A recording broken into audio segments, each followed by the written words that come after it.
உரைக்கும் உன்னத குரல். சிலோன் மிரர். இன்றைய செய்திகள். 5ஆம் வகுப்பு புலமை பரிசில் மறுமதிப்பீடு. பள்ளி விண்ணப்ப திகதி அறிவிப்பு. 5ஆம் வகுப்பு புலமை பரிசில் தேர்வு மறுமதிப்பீட்டு முடிவுகள் வெளியிடப்பட்டுள்ளதால் திருத்தப்பட்ட மதிப்பெண்களின் அடிப்படையில் பாடசாலைகளுக்கு விண்ணப்பிக்க தற்போது வாய்ப்பு வழங்கப்பட்டுள்ளதாக தேர்வுத்துறை அறிவித்துள்ளது. அதன்படி பாடசாலைகளின் அதிபர்களுக்கு விண்ணப்ப படிவம் வழங்கப்பட்டுள்ளது. அந்த விண்ணப்பத்தை 5ஆம் வகுப்பில் படித்த பள்ளியின் அதிபரிடம் இருந்து பெற்று பெற்றோர்கள் முறையாக பூர்த்தி செய்ய வேண்டும். பூர்த்தி செய்யப்பட்ட விண்ணப்பத்தை மீண்டும் அதிபரிடம் ஒப்படைக்க வேண்டும் என்றும், அதிபர் இந்த மாதம் 25ஆம் திகதிக்குள் ஆன்லைனில் விண்ணப்பங்களை சமர்ப்பிக்க வேண்டும் என்றும் தேர்வுத்துறை அறிவித்துள்ளது. அரசாங்கம் வழங்கிய மிகப்பெரிய அடிப்படை சம்பள உயர்வை நிராகரிப்பது நியாயமற்றது. அமைச்சர் நலிந்த ஜெயதிச. துணை மற்றும் துணை மருத்துவ நிபுணர்களுக்காக அரசாங்கம் குறிப்பிடத்தக்க அடிப்படை சம்பள உயர்வை வழங்கியுள்ளது என்று சுகாதார அமைச்சர் நலிந்த ஜெயதிச தெரிவித்துள்ளார். ரூபா 32,000 அடிப்படை சம்பளம் உள்ள ஒருவருக்கு ரூபா 22,000 சம்பள உயர்வு வழங்கப்பட்ட நிலையில் அவர்கள் வேலைநிறுத்த போராட்டத்தில் ஈடுபட்டுள்ளனர் என்று அமைச்சர் கூறினார். அரசியல் நோக்கத்துடன் 4 மாத அரசாங்கத்தை சிரமத்திற்கு உள்ளாக்கும் வகையில் இதுபோன்ற வேலை நிறுத்தத்தை செய்வது நியாயமற்றது என்று அவர் வலியுறுத்துகின்றார். அடிப்படை சம்பள உயர்வு கிடைக்கவில்லை என்றாலும் முன்பு இருந்த விகிதம் போதுமானது என்று யாராவது கூறினால் அது சம்பந்தப்பட்ட நிபுணர்களுக்கு செய்யும் பெரும் அநீதி என்று அமைச்சர் நலிந்த ஜெயதிச மேலும் கூறினார். உள்ளூராட்சி தேர்தலில் போட்டியிடும் ஜெர்மன் பெண். மாத்தளை மாவட்ட உள்ளூராட்சி தேர்தலில் போட்டியிட ஜெர்மன் நாட்டு பெண்ணொருவர் டெபாசிட் செய்துள்ளார். அந்த பெண் இலங்கை குடியுரிமை பெற்றுள்ளதாகவும் தேர்தலில் போட்டியிட தகுதி பெற்றுள்ளதாகவும் கூறப்படுகின்றது. ஜெர்மன் பெண் ஒரு சுயேட்சை குழுவின் வேட்பாளராக கலைவில பிரதேச சபைக்கு போட்டியிட உள்ளார். கட்டுப்பணத்தை செலுத்திய பிறகு ஜெர்மன் பெண் ஊடகங்களிடம் கூறுகையில் இலங்கையில் மாற்றங்களை கொண்டு வரும் நம்பிக்கையில் தான் போட்டியிடுவதாக தெரிவித்தார். திடீர் விபத்தில் பல்கலைக்கழக பேராசிரியர் மரணம். கலனி பல்கலைக்கழகத்தின் தத்துவவியல் துறையின் உளவியல் பிரிவு தலைவர் மூத்த விரிவுரையாளர் டாக்டர் NTG காயந்த குணேந்திரா திடீர் விபத்தில் உயிரிழந்தார். அண்மையில் தனது 3 குழந்தைகள் மற்றும் மனைவியுடன் யாழ்ப்பாணம் நாகத்தீவிற்கு சுற்றுலா சென்று திரும்பும் வழியில் மத்திய அதிவேக நெடுஞ்சாலையில் இந்த துரதிருஷ்டவசமான விபத்தில் சிக்கினார். மத்திய அதிவேக நெடுஞ்சாலையில் அவர்கள் சென்ற வேன் லாரியின் பின்புறம் மோதிய விபத்தில் கயந்தா உயிரிழந்தார். அவர் இறக்கும் போது 46 வயது. விபத்தில் காயமடைந்த 3 குழந்தைகள், மனைவி மற்றும் இருவர் கொழும்பு தேசிய மருத்துவமனையில் சிகிச்சை பெற்று வருகின்றனர். நேற்று முன்தினம் இரவு விபத்து நிகழ்ந்துள்ளது. குருநாகலில் இருந்து மீரிகம நோக்கி சென்ற வேன் ஓட்டுநரின் கட்டுப்பாட்டை இழந்து அதே திசையில் சென்ற லாரி மீது மோதி விபத்து ஏற்பட்டது என்று போலீசார் தெரிவித்தனர். மீரிகம போலீசார் விபத்து குறித்து தொடர்ந்து விசாரணை நடத்தி வருகின்றனர். ஆயிரக்கணக்கான பல்கலைக்கழக மாணவர்களின் அறிவை வளர்த்த டாக்டர் கயந்தாவின் இழப்பு கலனி பல்கலைக்கழகத்திற்கும் ஒட்டுமொத்த நாட்டிற்கும் ஈடு செய்ய முடியாத இழப்பாகும்.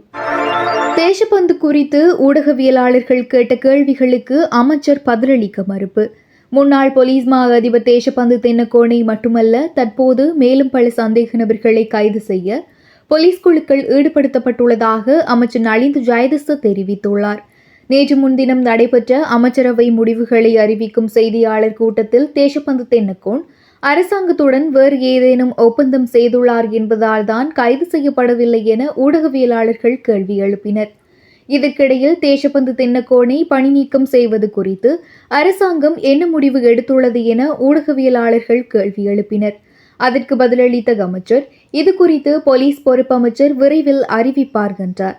இதற்கு பதிலளித்த அமைச்சரவை செய்தி தொடர்பாளர் அமைச்சர் நலிந்த ஜெயதிச, தேசப்பந்து தென்னக்கோன் மட்டுமல்ல, இன்னும் பலர் உள்ளனர். அவர்களை கைது செய்ய போலீஸ் குழுக்கள் ஈடுபடுத்தப்பட்டுள்ளன. பிரசன்ன ரணவீராவுடன் ஏதேனும் ஒப்பந்தம் செய்துள்ளதாக நீங்கள் எங்களிடம் கூறவில்லை. நாங்களும் அவரை தேடுகிறோம். செவ்வந்தியையும் தேடுகிறோம். உங்களுக்கு தெரியாத இன்னும் சிலரை தேடுகிறோம். போலீஸ் குழுக்கள் ஈடுபடுத்தப்பட்டுள்ளன. கனேமுள்ள சஞ்சீவ கொலை வழக்கில் 13 பேர் கைது செய்யப்பட்டுள்ளனர். வழக்கு தொடங்கும் பணி நடைபெற்று வருகின்றது. அதில் 2 போலீஸ் அதிகாரிகளும் ஒரு சிறை ஜெயிலரும் உள்ளனர். இந்த விசாரணைகள் தொடரும் போது அரசு இயந்திரத்திற்குள்ளும் அதிகாரிகள் கைது செய்யப்படுவது வரை சென்றுள்ளது. போலீஸ் தங்களால் முடிந்தவரை செயல்பட்டு வருகின்றது என்று சொல்ல முடியும். எனவே தப்பிக்க முடியாது. எங்களுக்கு தெரியாத, போலீசுக்கு தெரியாத தகவல்கள் உங்களுக்கு தெரிந்தால் அதை தெரிவிப்பது நல்லது. கண்டிப்பாக சட்டப்படி நடவடிக்கை எடுக்கப்படும் என்று உறுதியளிக்க முடியும் என குறிப்பிட்டுள்ளார்.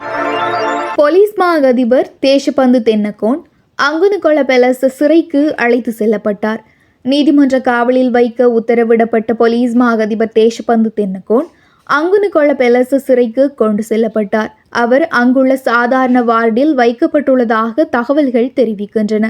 அங்குனுகொள பெலச சிறை உள்ள பகுதி மிகவும் மோசமான காலநிலை உள்ள பகுதி என்பதோடு எவரும் அதிகம் செல்ல முடியாத நகரில் இருந்து மிக தூரமான பகுதியாகும். லலித் குகன் வழக்கு தொடர்பாக உச்சநீதிமன்றம் நேற்று முன்தினம் பிறப்பித்த உத்தரவு.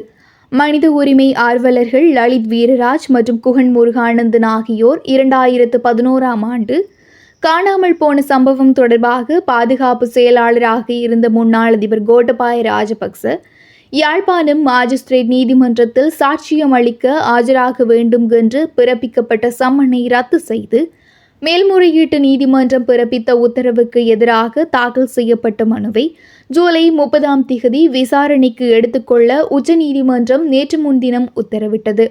உச்சநீதிமன்ற நீதிபதிகள் சோபித ராஜகருணா மற்றும் சம்பத் விஜயரத்ன ஆகியோர் அடங்கிய அமர்வு முன்பு மனு விசாரணைக்கு வந்தபோது இந்த உத்தரவு பிறப்பிக்கப்பட்டது. காணாமல் போனவர்களின் உறவினர்கள் இந்த மேல்முறையீட்டு மனுவை உச்சநீதிமன்றத்தில் தாக்கல் செய்துள்ளனர்.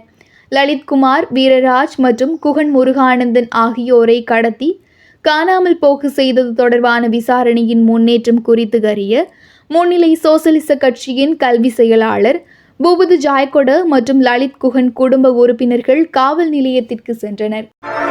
8 வீடுகள் இருந்தும் வாக்காளர் பட்டியலில் பெயர் இல்லாத தேசபந்து ஒரு பேய் என சொலிசிட்டர் ஜெனரல் தெரிவிப்பு.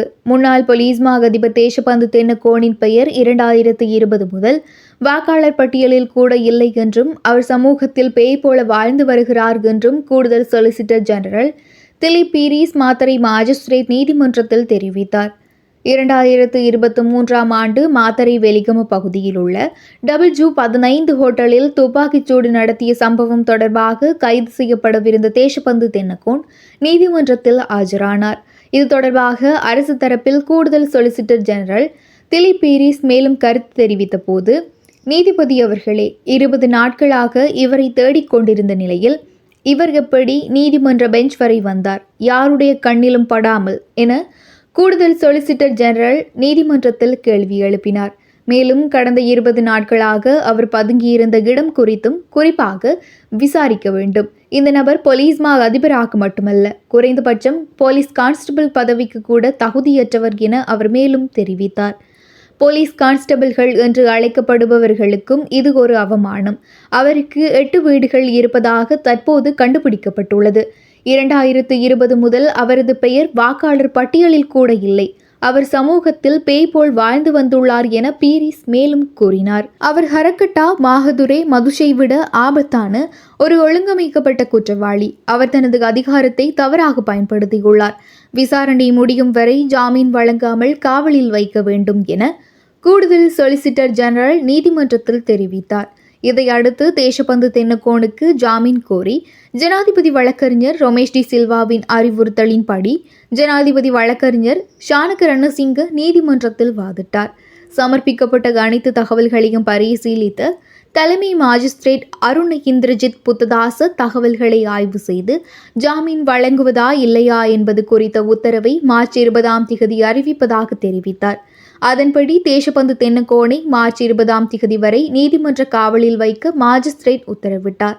தேசபந்து தென்னகோன் மாத்தறை மாஜிஸ்திரேட் நீதிமன்றத்தில் சரணடைந்ததாக பொதுமக்கள் பாதுகாப்பு அமைச்சர் ஆனந்த விஜயபாலா மார்ச் 19 காலை பாராளுமன்றத்தில் தெரிவித்தார். வெலிகம WJ15 ஹோட்டலில் நடந்த துப்பாக்கிச்சூடு தொடர்பாக கைது செய்ய உத்தரவிட்டும் 20 நாட்கள் நாட்டின் சட்டத்தில் இருந்து மறைந்திருந்த முன்னாள் போலீஸ் மா அதிபர் இறுதியாக நீதிமன்றத்தில் சரணடைந்ததை அடுத்து கூடுதல் சொலிசிட்டர் ஜெனரல் இந்த கடுமையான கருத்துக்களை தெரிவித்தார். கூடுதல் சொலிசிட்டர் ஜெனரல் திலீப் பீரிஸின் வாதத்தின்படி தேசபந்து தென்னகோன் பதுங்கியிருந்த இடம் குறித்தும் சிறப்பு விசாரணை நடத்த வேண்டும் என்றும் அவர் ஒரு தீவிர குற்றவாளி என்றும் நீதிமன்றத்தில் தெரிவிக்கப்பட்டது. அரசு தரப்பில் வாதிட்ட கூடுதல் சொலிசிட்டர் ஜெனரல் தேசபந்து தென்னக்கோனுக்கு ஜாமீன் வழங்காமல் நீதிமன்ற காவலில் வைக்க வேண்டும் என்று கோரினார். தேசபந்து தென்னக்கோன் சார்பில் ஆஜரான ஜனாதிபதி வழக்கறிஞர்கள் அவருக்கு ஜாமீன் வழங்க வேண்டும் என்று கோரினர். அனைத்து தரப்பு வாதங்களையும் கேட்ட மாஜிஸ்திரேட் ஜாமீன் தொடர்பான உத்தரவை இன்று அறிவிப்பதாக தெரிவித்து மார்ச் 20 வரை நீதிமன்ற காவலில் வைக்க உத்தரவிட்டார். தேசபந்து தென்னக்கோன் நீதிமன்றத்தில் சரணடைந்ததாக பொதுமக்கள் பாதுகாப்பு அமைச்சர் பாராளுமன்றத்தில் அறிவித்ததன் மூலம் இந்த சம்பவம் நாட்டின் உயர்மட்டத்தில் கவனத்தை ஈர்த்துள்ளது.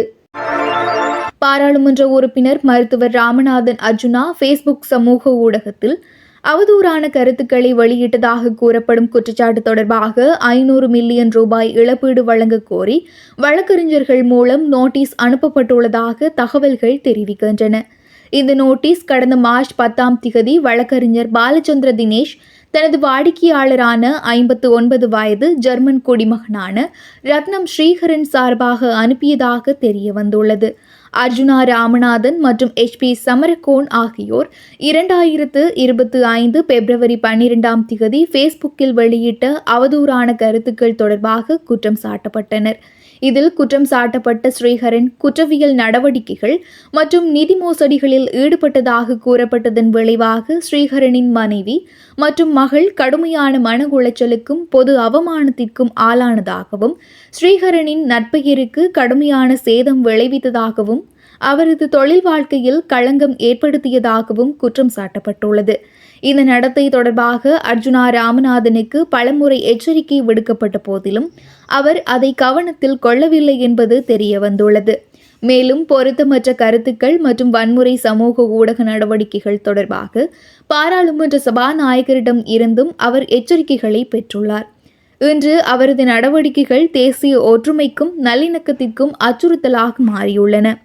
இருப்பினும் வழக்கறிஞர் பாலச்சந்திர தினேஷ் அனுப்பிய நோட்டீஸில் MP வெளியிட்ட அவதூறான கருத்துக்களை திரும்பப் பெற வேண்டும் என்றும் பகிரங்கமாக எழுத்துப்பூர்வமாக மன்னிப்பு கேட்க வேண்டும் என்றும் குறிப்பாக பொய்யான அறிக்கைகளை வெளியிடுவதை தவிர்க்க உறுதியளிக்க வேண்டும் என்றும் தெளிவாக குறிப்பிடப்பட்டுள்ளது. மேலும் 14 நாட்களுக்குள் கோரிக்கைகளை நிறைவேற்ற தவறினால் அவதூறு வழக்குகள் தாக்கல் செய்யப்படும் என அந்த நோட்டீஸில் மேலும் குறிப்பிடப்பட்டுள்ளது. பிரதமர் மோடி இலங்கை செல்லக்கூடாது, நாடாளுமன்றத்தில் வைகோ வலியுறுத்து. இலங்கை கடற்படை இந்திய மீனவர்கள் மீது தொடர் தாக்குதல்களை நடத்தி வரும் நிலையில் பிரதமர் நரேந்திர மோடி அந்த நாட்டுக்கு செல்லக்கூடாது என மதிமுக பொதுச் செயலாளர் வைகோ வலியுறுத்தியுள்ளார். மாநிலங்களவையில் பேசிய போது கடந்த 40 ஆண்டுகளில் 843 மீனவர்கள் இலங்கை கடற்படையால் தாக்கப்பட்டு கொல்லப்பட்டதாக குறிப்பிட்டார். ஜனவரி 25 முதல் 45 நாள்களில் பல்வேறு தாக்குதல்களை இலங்கை கடற்படை நடத்தியிருப்பதாகவும் அவர் சுட்டிக்காட்டினார். இலங்கை கடற்படையின் மனிதநேயமற்ற இத்தகைய நடவடிக்கைகளுக்கு முற்றுப்புள்ளி வைக்க மத்திய அரசு நடவடிக்கை எடுக்க வேண்டும் என்றும் தமிழக மீனவர்களின் மீன்பிடி தொழிலை அழிக்க இலங்கை கடற்படை விரும்புகிறது என்றும் வைகோ சாடினார். இந்திய கடற்படை அங்கே என்ன செய்து கொண்டிருக்கின்றது? நாங்கள் இந்திய அரசுக்கு வரி செலுத்துகின்றோம். தமிழக மீனவர்கள் என்ன அனாதைகளா? நமது நிதியமைச்சர் நிர்மலா சீதாராமன் இலங்கைக்கு சென்று அந்நாட்டின் ஆட்சியாளர்களை சந்தித்தார். நமது வெளியுறவுத்துறை அமைச்சர் ஜெய்சங்கரும் அதேபோல் சந்தித்தார். ஆனால் எந்த முன்னேற்றமும் ஏற்படவில்லை என்றார் வைகோ. பிரதமர் மோடி என்ன காரணத்திற்காக இலங்கை செல்கிறார்? இலங்கை அரசுக்கும் அதன் கடற்படைக்கும் கண்டனம் தெரிவிக்க போகிறாரா என கேள்விகளை எழுப்பிய அவர் இன்றளவும் ராமேஸ்வரம் தங்கச்சிமடம் பகுதிகளை சேர்ந்த ஆயிரக்கணக்கான மீனவர்கள் இந்திய அரசிடம் நீதி கேட்டுக் கொண்டிருப்பதாக தெரிவித்தார். இதை அடுத்து வைகோவுக்கு பதிலளித்த மத்திய நிதியமைச்சர் நிர்மலா சீதாராமன் மீனவர்கள் விவகாரம் தொடர்பாக இந்திய அரசு அனைத்து நடவடிக்கைகளையும் எடுத்து வருவதாக குறிப்பிட்டார். நமது மீனவர்களுக்கு உதவுவதற்கான எந்த ஒரு வாய்ப்பையும் இந்திய அரசு வீணடிக்கவில்லை. நமது மீனவர்களுக்கு எப்போது எல்லாம் பிரச்சனை ஏற்பட்டுள்ளதோ அப்போது எல்லாம் நமது வெளியுறவு அமைச்சரும் பிரதமரும் உதவி இருக்கின்றார்கள் என்றார் நிர்மலா சீதாராமன். உக்ரைனுடன் முழு போர் நிறுத்தத்திற்கு உடன்பட முடியாது என ரஷ்யா தெரிவிப்பு. அமெரிக்க அதிபர் டொனால்ட் ட்ரம்ப் மற்றும் ரஷ்ய அதிபர் விளாடிமிர் புடின் ஆகியோருக்கு இடையே நடந்த தொலைபேசி உரையாடலின் போது ரஷ்யா உக்ரைனுடன் முழு போர் நிறுத்தத்திற்கு உடன்பட முடியாது என வலியுறுத்தியுள்ளதாக ரஷ்ய ஊடகங்கள் செய்தி வெளியிட்டுள்ளன. இருப்பினும் ரஷ்யா உக்ரைன் போரை நிறுத்தும் நோக்கில் ட்ரம்ப் நிர்வாகம் முன்மொழிந்த 30 நாள் போர் நிறுத்தத்திற்கு ரஷ்யா ஒப்புதல் அளித்துள்ளது. இரு தலைவர்களுக்கும் இடையேயான இந்த தொலைபேசி உரையாடல் சுமார் 2 மணி நேரம் நீடித்ததாக வெளிநாட்டு ஊடகங்கள் செய்தி வெளியிட்டுள்ளன. அது முடிந்த உடனேயே உக்ரைனில் உள்ள மின் உற்பத்தி நிலையங்கள் மீது தாக்குதல் நடத்துவதை உடனடியாக நிறுத்தும்படி புடின் ரஷ்ய இராணுவத்திற்கு அறிவுறுத்தியதாகவும் கூறப்படுகின்றது. மேலும் ரஷ்யா உக்ரைன் போரை நிறுத்தும் நோக்கில் அமெரிக்கா தலையிட்டு உருவாக்கிய அமைதி திட்டத்தை தொடங்க ட்ரம்ப் நிர்வாகம் முன்மொழிந்த 30 நாள் போர் நிறுத்தத்திற்கு உக்ரைன் அதிபர் விளாடிமிர் ஜெலன்ஸ்கி தலைமையிலான உக்ரைன் அரசு ஏற்கனவே ஒப்புதல் அளித்துள்ளதாக மேலும் தகவல்கள் தெரிவிக்கின்றன. இளையராஜா ஓர் இசை மேதை, அனைவருக்கும் முன்னோடி, மோடி புகழாரம். பிரதமர் நரேந்திர மோடியுடனான சந்திப்பை மறக்க இயலாது என இளையராஜாவும் தெரிவித்துள்ளார். லண்டனில் சிம்போனி இசையை அரங்கேற்றிய பின்னர் நாடு திரும்பிய இளையராஜாவை பல்வேறு முக்கிய பிரமுகர்கள் நேரில் சந்தித்து வாழ்த்து தெரிவித்து வருகின்றனர். இந்நிலையில் பிரதமர் நரேந்திர மோடியை அவர் சந்தித்து பேசினார். அப்போது இளையராஜா எல்லா வகையிலும் ஒரு முன்னோடியாக திகழ்வதாக பிரதமர் மோடி புகழாரம் சூட்டினார். இளையராஜாவின் சிம்போனி முயற்சிக்கு பிரதமர் மோடி பாராட்டு தெரிவித்ததாகவும் அவரை இசை மேதை என்று குறிப்பிட்டதாகவும் ஊடக செய்திகள் தெரிவிக்கின்றன. இந்த சந்திப்பு குறித்து தனது எக்ஸ் தளத்தில் பதிவிட்டுள்ளார் மோடி. அதில் இந்திய இசை கலாச்சாரத்தில் மிகப்பெரிய தாக்கத்தை ஏற்படுத்தியவர் இளையராஜா என்று குறிப்பிட்டுள்ளார். இசை மேதை இளையராஜாவை சந்தித்ததில் மகிழ்ச்சி. சில நாட்களுக்கு முன்பு லண்டனில் தமது முதலாவது மேற்கத்திய கிளாசிக்கல் சிம்போனியான வேலியட்டை அளித்ததன் மூலம் மீண்டும் வரலாறு படைத்துள்ளார் இளையராஜா. அவரது இணையற்ற இசை பயணத்தில் சிம்போனி படைப்பு மற்றொரு அத்தியாயத்தை குறிக்கின்றது என பிரதமர் மோடி தெரிவித்துள்ளார். இதேபோல் இளையராஜாவின் எக்ஸ் பதிவில் தனது சிம்போனி வேலியன் உட்பட பல்வேறு விஷயங்களை பற்றி பிரதமருடன் தாம் பேசியதாகவும் அவரது பாராட்டுக்கு ஆதரவுக்கும் தாம் பணிவதாகவும் குறிப்பிட்டுள்ளார். ஆகஸ்ட் 14 ரஜினியின் கூலி ரிலீஸ். வெடியின் படத்தை அடுத்து லோகேஷ் கனகராஜ் இயக்கும் கூலி படத்தில் நடித்திருக்கின்றார் ரஜினிகாந்த். இந்த படத்தை 1000 கோடி வசூல் கிளப்பில் இணைத்துவிட வேண்டும் என்பதற்காக தெலுங்கு நடிகர் நாகார்ஜுனா, மலையாள நடிகர் சௌபின் ஷாகிர், கன்னட நடிகர் உபேந்திரா, பாலிவுட் நடிகர் அமீர் கான் என பல மொழி நடிகர்களையும் நடிக்க வைத்திருக்கின்றார் லோகேஷ் கனகராஜ். இதன் காரணமாக தெலுங்கு, மலையாளம், கன்னடம், ஹிந்தியில் கூலி படத்தை அதிகப்படியான தியேட்டரில் வெளியிட திட்டமிட்டுள்ளார்கள். நேற்று முன்தினம் படப்பிடிப்பு முடிந்தது. இந்த படத்தின் ரிலீஸ் தேதி இன்னும் அதிகாரப்பூர்வமாக அறிவிக்கப்படவில்லை என்றாலும் சுதந்திர தினத்தை முன்னிட்டு ஆகஸ்ட் 14ஆம் தேதி இப்படத்தை திரைக்கு கொண்டு வர திட்டமிட்டு இருப்பதாக தகவல்கள் வெளியாகியுள்ளன. இந்த தேதியில் வேறு எந்த படமும் வெளியாகவில்லை என்பதால் கூலி படம் சிங்கிளாக களமிறங்கப் போகின்றது.